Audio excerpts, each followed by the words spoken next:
وجزاك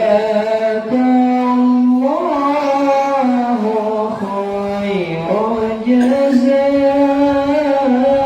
يا منير الكون يا منير الكون يا منير الكون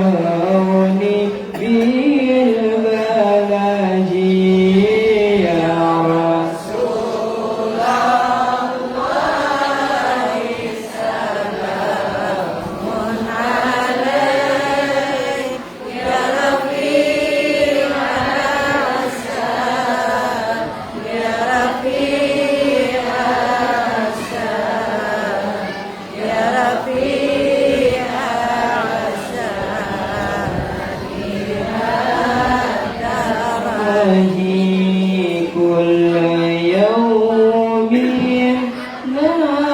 نرتجي فرجا رب عجل منك رب عجل منك رب عجل منك بالفرج يا رسول الله سلام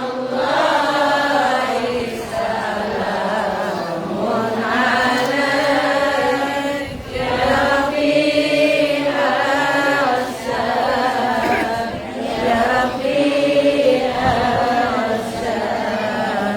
يا رفيع السلام يا رفيع السلام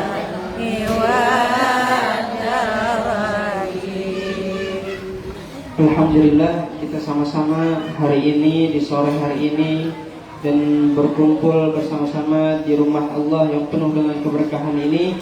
Mudah-mudahan Allah ampuni semua dosa-dosa kita semuanya. Kita bersyukur kepada Allah, hari ini Allah takdirkan kita bisa satu majelis, bisa bertemu, bisa mendengarkan insyaAllah daripada nasihat dari seorang ulama yang jauh-jauh beliau datang dari kota Yaman, yaitu dari kota Baydha Hadramaut Yaman. Beliau adalah seorang ulama yang bernama Syekh Ahmad bin Muhammad Al-Faqir Al-Umari. Kenapa di akhir nama beliau ada gelar Al-Umari? Karena beliau dahulu punya kakek yang bernama Syekh Umar Al-Mubarak, yang mana Syekh Umar Al-Mubarak ini beliau satu zaman dengan Imam Faqih Muqaddam. Di zaman Imam Faqih Muqaddam tersebut beliau punya gelar Maqtu'ul Lisan, yaitu orang yang pernah dipotong lisannya. Apa sebab? Karena suatu hari beliau berangkat dari kota Baydha ke Madinah Al-Munawwarah untuk berziarah ke makamnya Nabi Muhammad SAW. Ketika beliau sampai di makamnya Nabi Muhammad, maka beliau membaca qasidah puji-pujian yang begitu indah pada Nabi Muhammad, memuji kepada Sayyidina Abu Bakar dan memuji kepada Sayyidina Umar. Setelah beliau memuji tersebut, datanglah seorang laki-laki ke samping beliau dan mengatakan, "Wahai Syekh, apakah pian mau hari ini jadi tamu ulun ke rumah? Ulun ingin bawa pian ke rumah untuk memuliakan pian." Maka Syekh tersebut dibawa oleh laki-laki tersebut ke rumah, lalu kemudian dibawa masuk ke dalam rumah. Ternyata Syekh tidak menemui makanan dan minuman untuk Syekh tersebut. Lalu beliau dibawa lagi masuk ke dalam sebuah kamar kecil, lalu kemudian ditutup pintu dan kemudian dikunci. Lalu Syekh tersebut bertanya, kenapa engkau tutup dan kunci pintu kamar ini?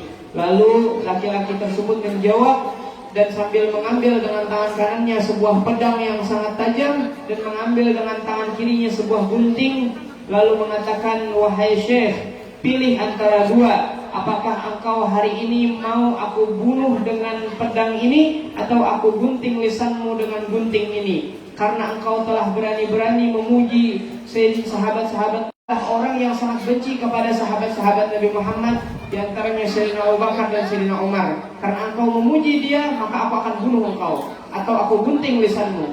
Maka Syekh tersebut mengatakan, "Jika seandainya tidak ada pilihan lain antara keduanya, maka aku pilih yang paling ringan daripada keduanya, yaitu guntinglah lisanku atau lidahku."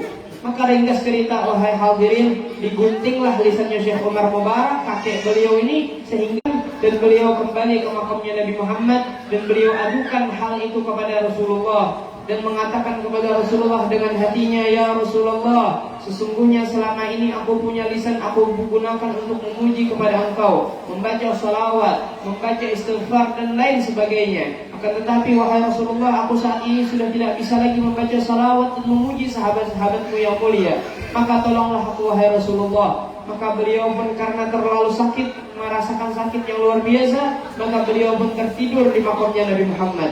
Ketika beliau tertidur di makamnya Nabi Muhammad, maka Nabi Muhammad dengan kasih sayangnya, dengan rahmatnya, dengan cintanya datang ke dalam mimpinya Syekh Umar tersebut bersama Sayyidina Abu Bakar dan Sayyidina Umar. Dan Nabi Muhammad mengatakan kepada Syekh Umar Mubarak dan mengatakan, "Ya Syekh, wahai Syekh Umar, hati lisanak, mana lisanmu yang sudah dipotong tadi?" Lalu Syekh Umar pun mengulurkan tangannya seraya memberikan lisan tersebut. Lalu Nabi Muhammad dengan tangannya yang mulia mengambil lisan tersebut, lalu meletakkan ke mulutnya Syekh Umar. Dan ketika tangan Nabi Muhammad sampai ke mulutnya Syekh Umar, maka Syekh Umar terbangun dari tidurnya, dan alhamdulillah beliau merasakan lisan beliau sudah kembali sempurna dengan berkatnya Nabi Muhammad sallallahu alaihi wasallam. Maka di dalam mimpi tersebut Syekh Umar pun ditepuk pundaknya oleh Rasulullah, dan Nabi Muhammad mengatakan, "Ya Umar, semoga Allah selalu memberkahimu dan seluruh zuriat-zuriatmu sampai hari kiamat." Maka ambil kabar gembira wahai hadirin, hari ini kita telah dikumpulkan oleh Allah bersama salah satu zuriatnya Syekh Umar Al-Mubarak. Mudah-mudahan yang mana beliau telah mendapatkan doa keberkahan dari Nabi Muhammad, keberkahan tersebut Allah bagi pada kita semua insyaallah. Amin ya rabbal alamin. Dan tahun kemudian Syekh Umar pun berangkat lagi ke Madinah, ziarah lagi ke makam Nabi Muhammad, lalu memuji lagi kepada Nabi Muhammad, memuji kepada Abu Bakar dan Umar. Lalu setelah itu datang lagi laki-laki, akan tapi laki-laki ini bukan laki-laki yang dahulu, dan kemudian mengajak kepada Sayyidina Umar Al-Mubarak untuk makan ke rumahnya. Maka Sayyidina Umar Mubarak pun datang lagi ke rumah tersebut. Ketika beliau sampai di rumah itu, ternyata rumah itu adalah rumah yang dahulu memotong lisan beliau. Lalu beliau bingung dan ketakutan. Maka laki-laki tersebut mengatakan, "Wahai Syekh, biar jangan takut, biar jangan khawatir. Ayo kita masuk ke rumah dan ulun akan menyiapkan makanan dan minuman untuk biar betul-betul." Lalu beliau pun makan minum di rumah tersebut, dan beliau ketika ingin pulang, beliau melihat di satu pintu ada sebuah kandang monyet yang sangat besar monyetnya. Lalu laki-laki tersebut bertanya kepada Sayyidina Umar Al-Mubarak dan mengatakan, "Wahai Syekh, apakah pian tahu siapa yang ada di kandang ini? Apakah pian tahu siapa monyet ini?" Maka Syekh mengatakan, "Aku tidak tahu siapa monyet ini." Maka laki-laki itu mengatakan, "Wahai Syekh, monyet yang ada di hadapan engkau ini adalah ayahku yang dahulu memotong lisan engkau, dan kemudian Allah rubah hidupnya menjadi seekor monyet sampai sekarang. Maka wahai Syekh, kami bertaubat kepada Allah untuk tidak lagi membenci sahabat-sahabat Nabi Muhammad, dan kami saat ini telah mencintai kepada semua sahabat-sahabat Nabi Muhammad." Maka wahai hadirin, jadi ringkasnya, Syekh Ahmad yang saat ini ada di hadapan kita, beliau adalah salah satu zuriatnya Syekh Umar Al-Mubarak ini. Dan ketika Syekh Umar Mubarak tersebut disambung nasabnya ke atas, maka beliau pun tersambung dengan Sayyidina Umar Ibn Al-Khattab radhiyallahu ta'ala anhu. Ringkas cerita, beliau bisa dikatakan cucunya Syekh Umar Mubarak, dan bisa dikatakan zuriatnya Sayyidina Umar Ibn Al-Khattab radhiyallahu ta'ala anhu, sahabatnya Nabi Muhammad sallallahu alaihi wasallam. Mudah-mudahan Allah berkahi dan Allah beri rahmat kita semua di tempat ini. Mari kita dengarkan beliau memberikan nasihat kepada kita semua.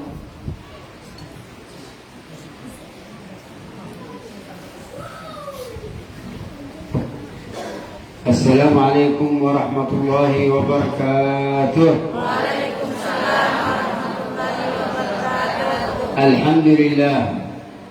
Alhamdulillah Rabbil Alamin. Wassalatu wassalamu ala Sayyidina Muhammadin Sayyidil Mursalin wa ala alihi wa sahbihi wa sallam min yawmina hadha ila yawmiddin.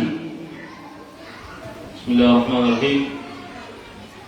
Syekh Ahmad Al-Fakir Al-Ammari memulai ceramah beliau atau tausiah beliau dengan memulai mengucap Alhamdulillah, bersyukur kepada Allah Subhanahu wa taala, serta memberi salawat kepada Rasulullah sallallahu alaihi wasallam beserta sahabat dan yang mengikuti beliau dari hari ini sampai hingga hari kiamat nanti. Jama'allahu al-hadirin wal hadirat fi hadzal masjid al-mubarak. Mudah-mudahan Allah Subhanahu wa taala mengumpulkan sebagaimana Allah Subhanahu wa taala mengumpulkan di dalam masjid yang mulia ini. وصلينا هذه الصلاة المباركة صلاة العصر.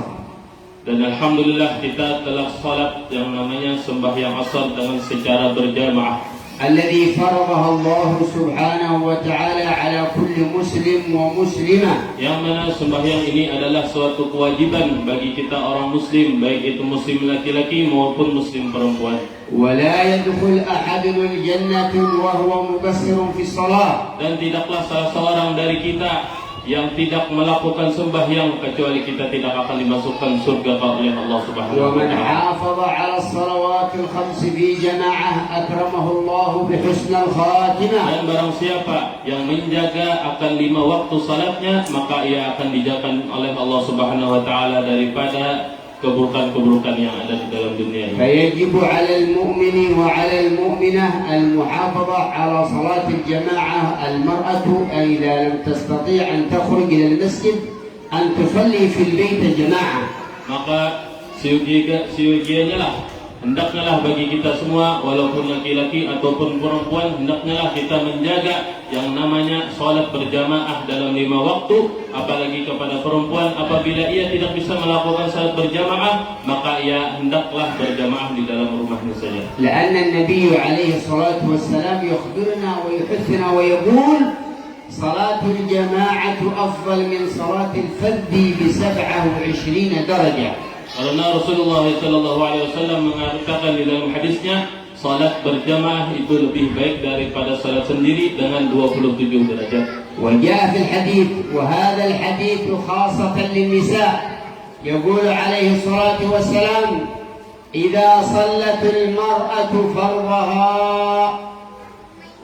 Dan Rasulullah SAW berkata di dalam suatu hadis, yang hadis ini khusus diutarakan kepada seorang muslimah, yaitu barang siapa yang sembahyang sendirinya. ومعنى فرضها الصلوات الخمس صلاة الفجر والظهر والعصر والمغرب والعشاء. Yang mana salat tersebut dimaksudkan yaitu sembahyang fardu, yaitu sembahyang subuh, zuhur, asar, maghrib dan isya. إلا إذا كانت معذورة في الدورة الشهرية أو في النفاس فلا عليها صلاة. Maka apabila ia berhalangan seperti ia haid atau nifas atau yang sejenisnya, maka ia tidak diwajibkan salat. يحرم عليها الصلاة. Bahkan diharamkan bagi perempuan tersebut sembahyang. وقراءة القرآن.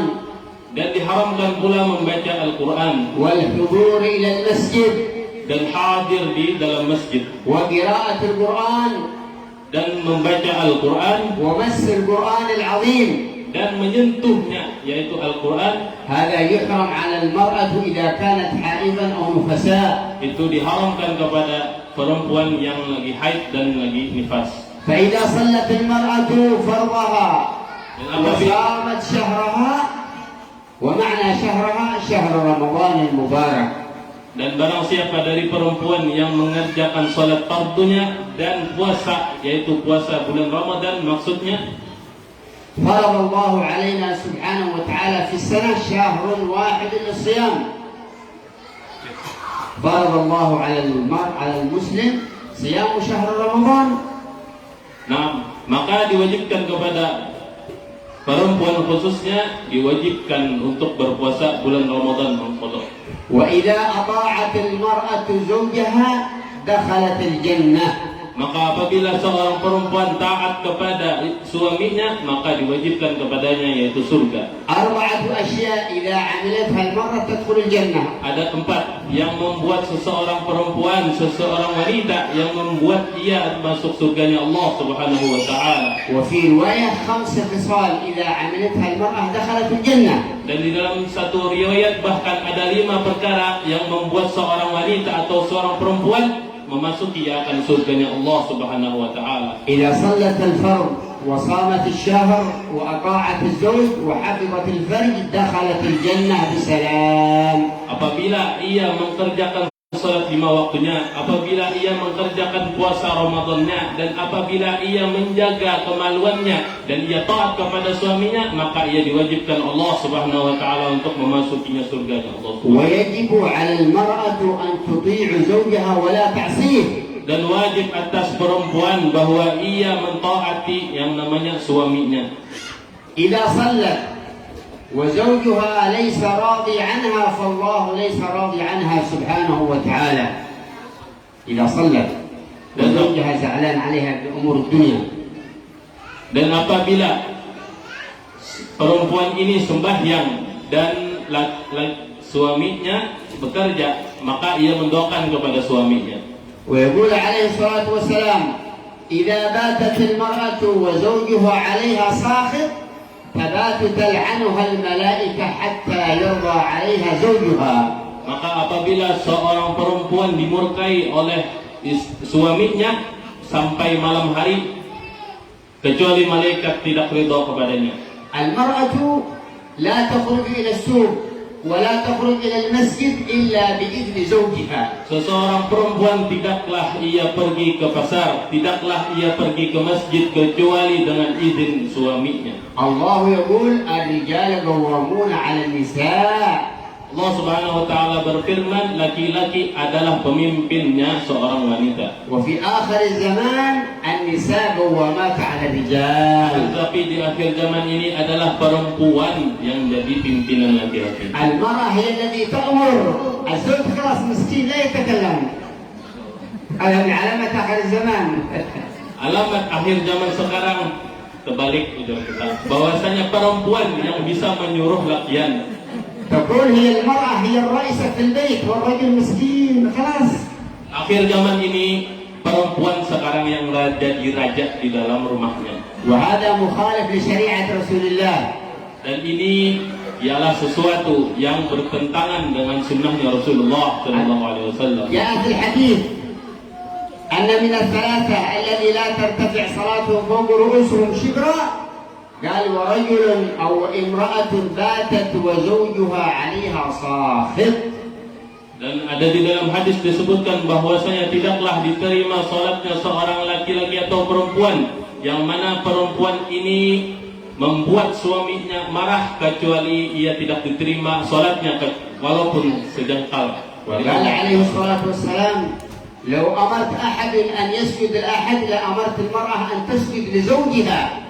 Dan dikatakan bahwasanya apabila seseorang wanita apabila ingin diridhai oleh suaminya maka ia harus sujud di hadapan suaminya. فيجب على المرأة أن ترضي زوجها في كل ما يرضي الله، أما في المعصية لا تطيعه أبدا. Maka sepantasnya lah bagi perempuan bahwasanya ia ridha kepada suaminya dalam urusan kebaikan dan tidaklah ia ridha dan ia menasihatinya kepada suaminya di dalam masalah keburukan. مثلا إذا قال لها لا تصلي تصلي. Contohnya misalnya suami kita menyuruh kita tidak salat, maka jangan sampai kita mengikutinya untuk tidak salat. وإذا قال لها لا تصومي رمضان تصوم. Dan apabila suami kita misalnya menyuruh kita tidak puasa Ramadan, maka janganlah kita mengikutinya. لكن إذا قال لها لا تخرج إلى السوق لا تخرج. Akan tetapi apabila jikalau suami kita melarang kita untuk pergi ke pasar, maka jangan sampai pergi ke pasar. فإذا خرجت فهي ملعونة حتى ترجع والعياذ بالله. Apabila ia mengingkari janji lakinya, artinya ia tetap aja ke pasar, maka Allah Subhanahu wa taala murka kepadanya sampai ia balik ke rumah. والمرأة لها دور كبير في الإسلام. Dan seorang wanita adalah seseorang yang paling berpengaruh di dalam agama Islam. ويكفي المرأة شرفا وتعظيما أن أول من أسلم على يد رسول الله سيدتنا خديجة بنت خويلد رضي الله تعالى عنها وأرضاها. Dan cukuplah bagi seseorang perempuan yang menjadi kemuliaan di sisi Rasulullah sallallahu alaihi wasallam bahkan di dalam agama Islam yaitu Sayyidatuna Khadijah al-Kubra radhiyallahu anha. وقد جاء في الأخبار أن أول من أسلمت على يد رسول الله من الجن والإنس خديجة بنت خويلد. Bahkan di dalam suatu riwayat dijelaskan bahwasanya awal-awal seseorang yang memeluk Islam di hadapan Rasulullah di tangan Rasulullah sallallahu alaihi wasallam baik itu dalam manusia, dalam jenis manusia atau jin, yaitu Sayyidatuna Khadijah radhiyallahu anha yang awal. ثم بعد ذلك سيدتنا حفصة بنت عمر وسيدتنا عائشة بنت أبي بكر وغيرهن من النساء الذين تزوج بهن رسول الله صلى الله عليه وسلم. Kemudian setelah Sayyidatuna Khadijah ada Sayyidina Hafsah binti Sayyidina Umar, dan selanjutnya radhiyallahu anha.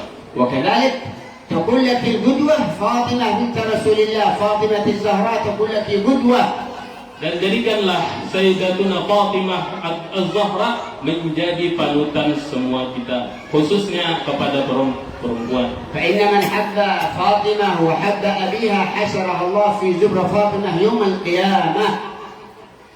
من حب فاطمة وأبيها حشرها الله يوم القيامة في زبرة فاطمة بنت سيدنا رسول الله. Barang siapa yang mencintai Sayyidatuna Fatimah beserta abahnya, maka Allah Subhanahu wa taala akan mengumpulkan ia kelak di hari kiamat bersama Rasulullah di dalam surganya Allah Subhanahu wa taala. كذلك يجب على المرأة أن تتعلم من زوجها كيف الوضوء وكيف الاستنجاء وكيف الغسل من الحيض والنفاس والجنابة، هذا واجب. Dan demikian pula wajib kepada suami-suami agar mereka mengajarkan seorang istri, baik itu dalam masalah mandi wajib atau istinja, maka itulah yang sebenar-benarnya agama. وكيف تعلم أمور صلاتها. Dan bagaimana sekarang mengajari tentang sembahyangnya. فإذا صلت بغير علم فصلاتها ليس مقبولة عند الله. Maka apabila seseorang perempuan tersebut sembahyang dengan tanpa ilmu, maka Allah Subhanahu wa taala tidaklah menerima salatnya. فمثل حضور هذه المجالس تستفيد المرأة تسأل في أمور دينها لا تستحي. Maka sebagaimana dengan adanya perkumpulan ini, maka pertanyakanlah tentang agama dan janganlah kita malu terhadap bertanya untuk agama.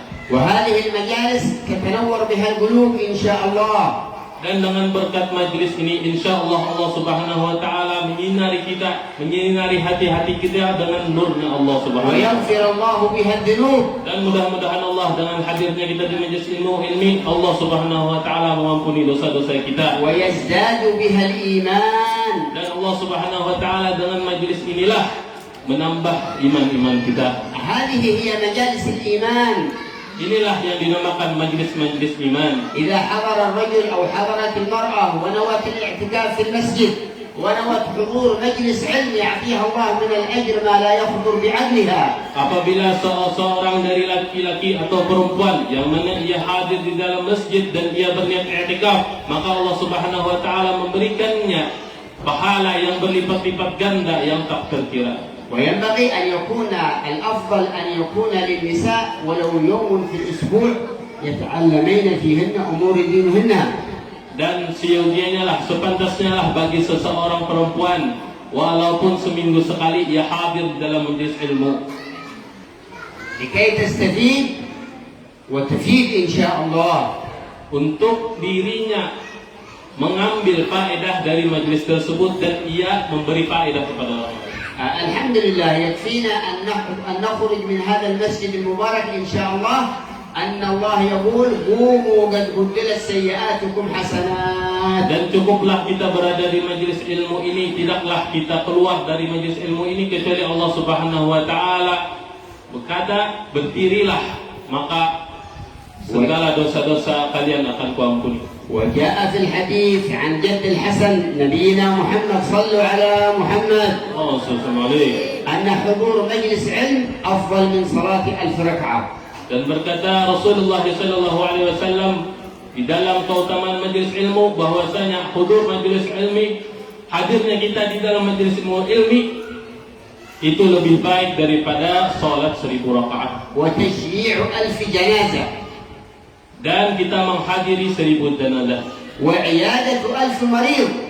Dan lebih baik daripada 1000 kita menjenguk orang sakit. وفي مجالس العلم يستجيب الله الدعاء. Dan di dalam majlis ilmu inilah Allah Subhanahu wa taala mengijabahkan doa-doa kita. وتحضر الملائكة الكرام. Dan hadir malaikat-malaikat yang mulia. الآن الملائكة حاضرة معنا من المجلس إلى السماء الدنيا إن شاء الله. Sekarang ini malaikat-malaikat Allah Subhanahu wa taala yang mulia hadir bersama-sama kita dari dunia ini menuju ke langit insyaallah. وإذا قلنا يا الله قالت الملائكة آمين ودعاء الملائكة مستجاب. Dan apabila kita mengucapkan doa kepada Allah Subhanahu wa taala, maka seraya malaikat menjawab doa kita, amin. اللهم يا من وفق أهل الخير للخير وعنهم عليه وفقنا للخير وإنا عليه. اللهم كما جمعتنا فارحمنا، اللهم كما جمعتنا فاغفر لنا، اللهم كما جمعتنا فاملأ هذه القلوب بالإيمان، املأ هذه القلوب بالخشية، املأ هذه القلوب بالخوف منك يا الله يا الله يا الله. اللهم انظر إلى صحائفنا وبدل ما فيها من السيئات إلى حسنات، انظر إلى قلوبنا ونورها بالإيمان وزدها إيمان. بارك لنا في شهر شعبان، باركنا في ليلة النصف من شعبان، بلغنا شهر رمضان، عنا على الصيام والقيام وقراءة القرآن بجودك يا ذا الجلال والإكرام. هذه مسألة الذي عليها من شهر رمضان الأول قضاء، يجب عليها أن تقضي قبل أن يدخل عليها شهر رمضان حتى يكون عليها الإثم. Barang siapa yang ada masih mengqadha puasa Ramadan yang tahun lalu, maka hendaknya ia mengqadha sekarang, jangan sampai pas Ramadan tiba belum diqadha lagi bulan Ramadan yang tahun lalu, ya, jangan sampai, maka ia akan diwajibkan kafarat. وكذلك يسن صيام يوم النصف من شعبان، يوم النصف من شعبان يسن الصيام. Dan disunahkan kepada kita untuk berpuasa nisfu Sya'ban. فمن وفقها الله وصامت النصف من شعبان خير وبركة. Dan barang siapa yang ia berpuasa nisfu Sya'ban, insyaallah Allah Subhanahu wa taala memberikan berkah yang berlimpah kepadanya. إذا في سؤال يسألنا. Ada pertanyaan bisa dipertanyakan. Mumpung beliau ada di sini. Ada? Bahasa Banjarnya kalau kamu. Bahasa Arab bisa jawab.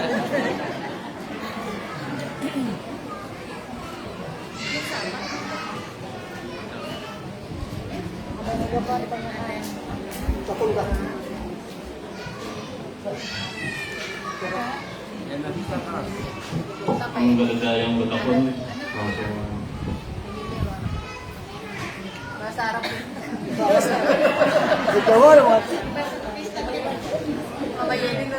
Bismillahirrahmanirrahim. Assalamualaikum warahmatullahi wabarakatuh.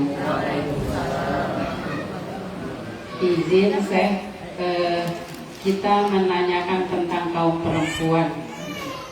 Kaum perempuan itu memang menurut ajaran kita harus mengikuti apa kata imam.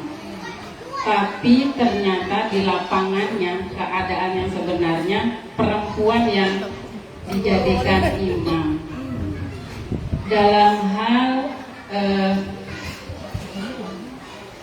mencukupi kebutuhan sehari-hari. Nah, untuk hal seperti ini, apakah menurut Islam itu perempuan bisa menempatkan dirinya di atas laki-laki? Karena posisi perempuan memang perempuannya yang mempunyai andil untuk mencari memenuhi kebutuhan ekonomi itu tersebut. Nah, mungkin itu saja. Terima kasih atas kesempatannya. Assalamualaikum warahmatullahi wabarakatuh.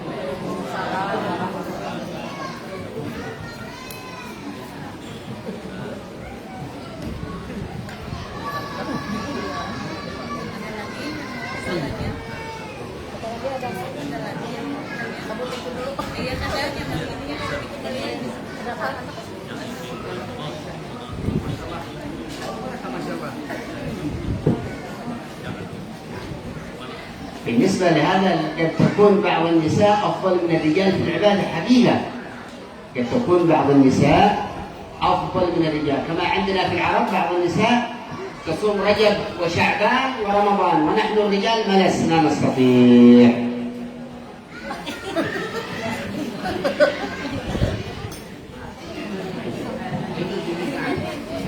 إذا المرأة ساعدت زوجها في المعيشة فلها أجر ولزوجها أجر كذلك، خير وبركة.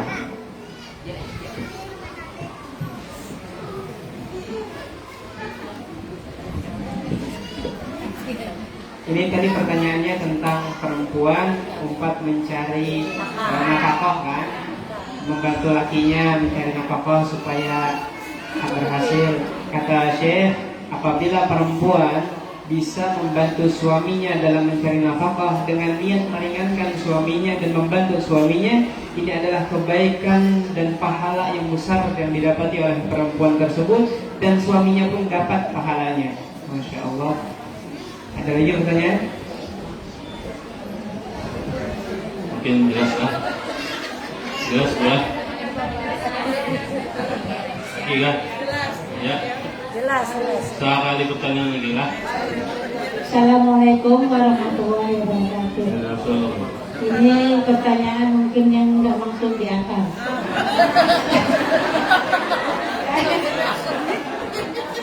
Karena saya itu sering mencuri duit suami. Kenapa? Alasannya karena apa? Suaminya itu pelit gitu ya. Tapi maling itu untuk dia juga, untuk ngasih makan, ngasih minum, ya kan? Itu bagaimana?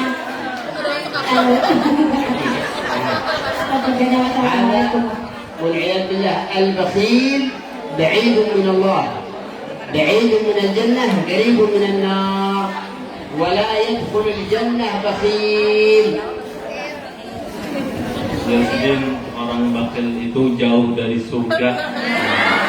Orang bakhil ini pantas masuk neraka. Dan Allah Subhanahu wa taala kadang menyukai orang bakhil. Nah itu jawabannya sudah jelas benar ya. Kesan latihan lah jawabannya ya.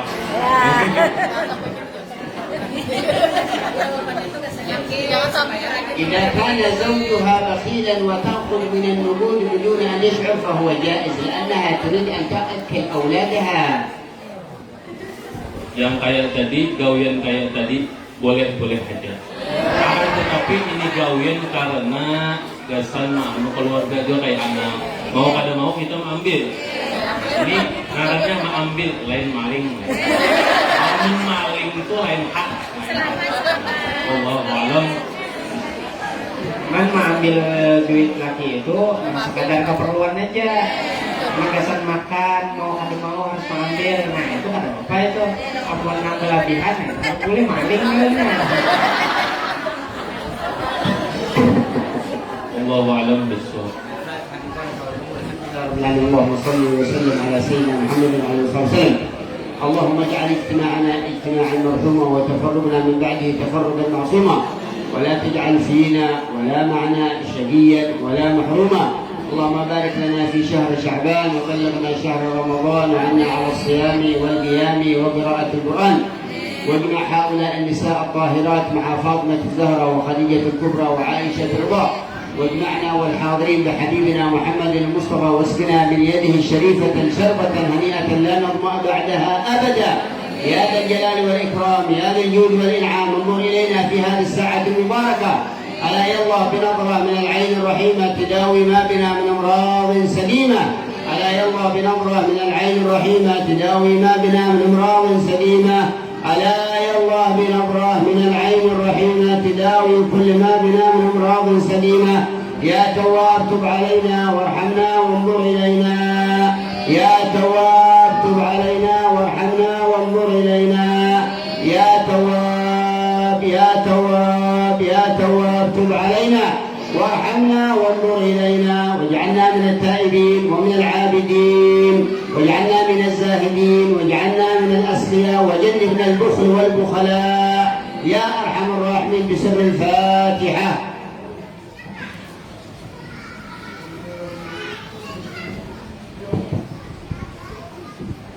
والذكر فاعلم أنه لا إله إلا الله لا إله إلا الله لا إله إلا الله لا إله الله لا إله إلا الله لا إله إلا الله لا إله إلا الله لا إله إلا الله لا إله إلا الله لا إله إلا الله لا إله إلا الله لا إله إلا الله لا إله إلا الله سيدنا محمد رسول الله اللهم صل على سيدنا محمد اللهم صل عليه وسلم اللهم صل على سيدنا محمد اللهم صل عليه وسلم اللهم صل على سيدنا محمد يا ربي صل عليه وسلم سبحان الله بحمده سبحان الله العظيم سبحان الله بحمده سبحان الله العلي العظيم اللهم صل على حبيبك سيدنا محمد وعلى آله وصحبه وبارك وسلم أجمعين الفاتحة بسم الله الرحمن الرحيم إياك نعبد وإياك نستعين اهدنا الصراط المستقيم صراط الذين أنعمت عليهم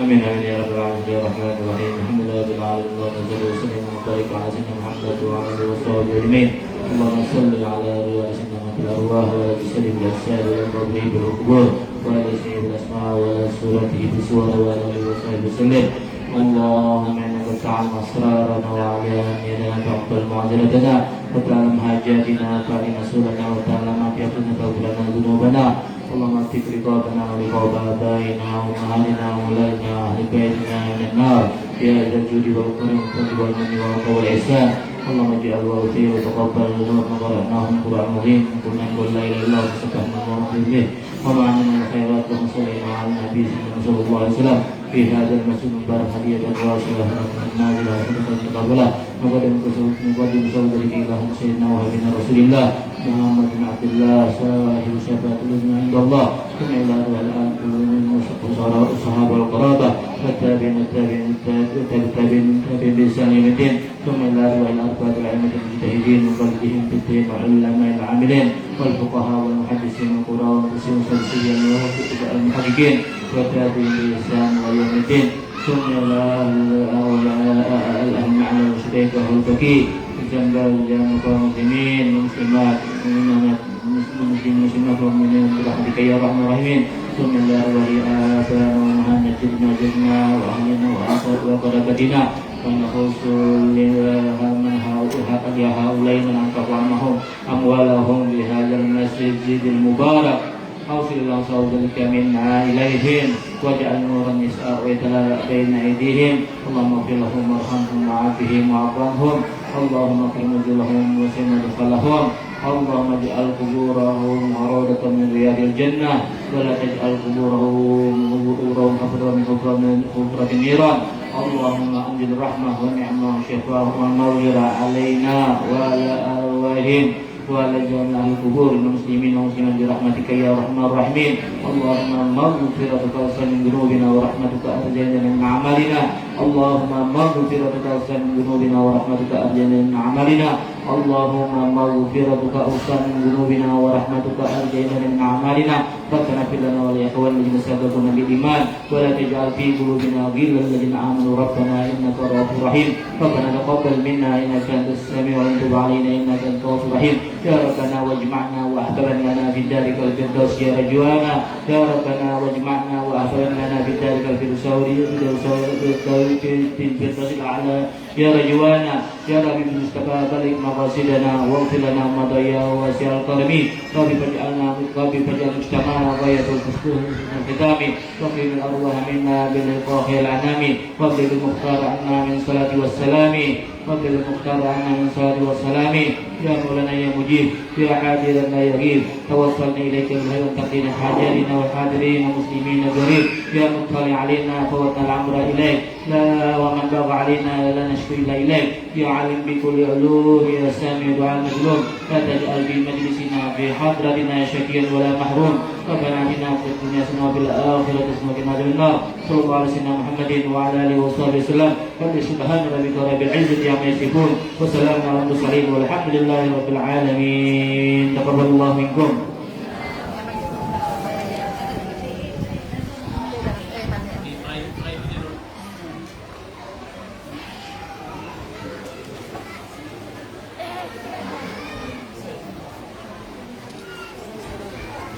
Silau.